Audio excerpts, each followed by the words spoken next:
Juan Kapitulo 5.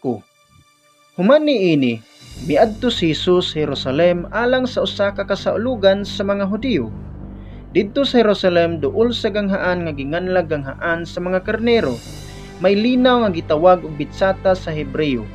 Kining maong linaw, may 5 ka pasilunganan diin may daghang mga masakiton nga naghigda, mga buta, mga bakul, mga paralitiko. Ug didto'y tawo nga nasakit sulod na sa 38 ka tuig. Nakita siya ni Jesus nga naghigda didto ug nasayran ni Jesus nga siya nagmasakiton sa maong gidugayon. Busa, gipangutana niya ang tawo, "Gusto ka bang mamaayo?" Ang masakiton mitubag, "Sir, walay makasakpot kanako ngadto sa linaw kun ang tubig makutaw na.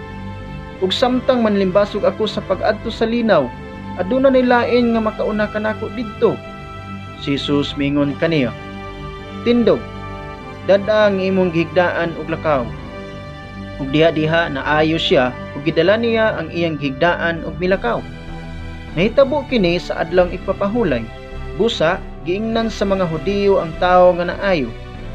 Adlawng ipapahulay karon ug supak sa atong balaod ang imong pagdala sa imong gihigdaan. Siya mitubag, "Giingnan ako sa tawo nga nag-ayo kanako.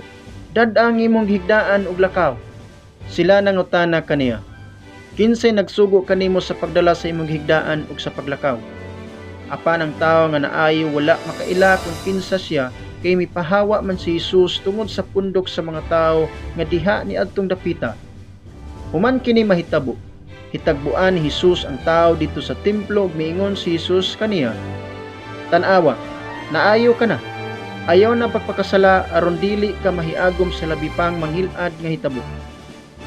Unya milakaw ang tawo misugilon sa mga kadagkuan sa mga Hudiyo nga si Jesus di ay maoy nag-ayo kaniya. Tungod niini, misugod ang mga Hudiyo sa paglutos kang Jesus kay giayo man niya ang tawo sa adlawng ipapahulay. Busa si Jesus mitubag kadila, "Ang akong amahan nagbuhat hangtod karon, busa ako nagbuhat usab." Tungod niini, misamot hinoon ang tinguha sa mga kadagkuan sa mga Hudiyo sa pagpatay kaniya. Kini dili lamang tungod kay gilapas niya ang balaod sa adlawng ipapahulay, kundili miingon pagayod siya nga ang Dios iyang amahan ug sa ingon niini gipakasama niya ang iyang kagalingon sa Dios. Busa miingon si Jesus kanila, "Sultian ko kamo, ang anak walay mahimo sa iyang kagalingon, nagbuhat lamang siya sa nakita niya nga gibuhat sa iyang amahan. Ang gibuhat sa amahan gibuhat usab sa anak, kay ang amahan nahigugma sa anak ug iyang gipakita ngadto sa anak ang tanan nga iyang gibuhat.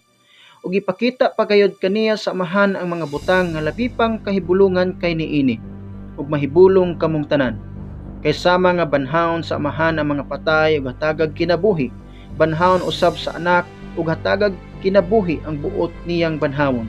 Ang amahan dili maghukom kang bisan kinsa, kay gihatag niya sa iyang anak ang hingpit nga katungod sa paghukom aron ang tanan magpasidungog sa anak sama nga sila nagpasidungog sa amahan. Ang dili magpasidungog sa anak dili usab magpasidungog sa amahan nga nagpadala kaniya. Sultihan ko kamo, ang mamati sa akong gisulti ug mutuo kaniya nga nagpadala kanako, may kinabuhing dayon. Siya dili silutan kay nakalatas naman siya gikan sa kamatayon ngadto sa kinabuhi. Sultihan ko kamo, hapit na moabot ang panahon ug gani miabot na nga ang mga patay makabati sa tingog sa anak sa Dios ug mabuhi ang mamati niini. Sama nga ang amahan mao ang tinubdan sa kinabuhi, gitugot usab niya nga ang iyang anak mahimong tinubdan sa kinabuhi. Ug iyang gihatagan ang anak sa katungod sa paghukom kay siya maoman ang anak sa tao. Ayaw kamo kahibulong kay moabot ang panahon nga ang tanang mga patay makadungog sa iyang tingog ug manggula sila sa ilang lubong. Kadtong maayog binuhatan mabanhaw ug mabuhi sa dayon, ug kadtong daotag binuhatan mabanhaw apan silutan. Dili ako makahimo og bisan unsa sumala sa akong gustong buhaton. Maghukom ako sumala sa isulti sa amahan kanako, busa ang akong hukom matarong, kay wala man ako magtinguha pagbuhat sa akong kaubuton, kundili sa kaubuton sa nagpadala kanako. Kung magsaksi ako mahitungod rapod sa akong kaugalingon, kini walay kapuslanan. Apan may lain nga nagsaksi mahitungod kanako ug nasayod ako, nga tinuod ang iyang gisulti bahin kanako. Gipadala ninyo ang inyong mga sinugo ngadto kang Juan ug misaksi siya may tungod sa kamatuoran. Hinuon wala ako magkinahanglan sa pagsaksi sa tao. Gisulti ko lamang kini aron kamo maluwas. Si Juan sama sa suga nga nagsiga ug nagdanag ug gikalipay ninyo ang pagpahimulos sa makadyot sa iyang kahayag. Apan may nagsaksi mahitungod kanako nga labaw pa sa gibuhat ni Juan. Ang mga buhat nga gipabuhat kanako sa akong amahan maong nagsaksi mahitungod kanako nga gipadala ako sa amahan. Ang amahan nga nagpadala kanako, siya mismo nagsaksi usab mahitungod kanako. Wala kamo makadungog sa iyang tingog ug wala ninyo makita ang iyang naong.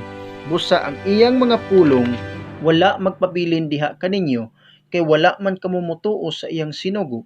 Nagtuon kamo sa kasulatan kay nagtuo man kamo nga diha ni ana makaangkon kamo sa kinabuhing dayon. Ang kasulatan mismo nagsaksi mahitungod kanako, apan kamo dili buot moari kanako aron unta makabaton kamo kinabuhi. Wala ako magkinahanglan nga daygon sa mga tawo, apan ako nasayod nga wala diha kaninyo ang gugma sa Dios. Mianhi ako sa ngalan sa akong amahan, apan wala ako ninyo dawata. Apan kun may muanhi sa iya lamang kaugalingong ngalan, dawaton hinuon ninyo. Gusto kamo nga daygon sa inyong isig katawo, apan wala kamo maninguha nga daygon sa bugtong Dios. Busa unsaon man ninyo pagtuo kanako, apan ayaw ninyo hunahunaa nga isumbong ko kamo sa akong amahan. Si Moises nga mao'y inyong gilauman nga mutabang kaninyo, mao'y hinuoy magsumbong kaninyo. Kung tinuod pang nagtuo kamo kang Moises, mutuo usab unta kamo kanako. Kay nagsulat man siya mahitungod kanako, apan kay wala man kamo mutuo sa iyang gisulat, unsaon man ninyo pagtuo sa akong gisulti.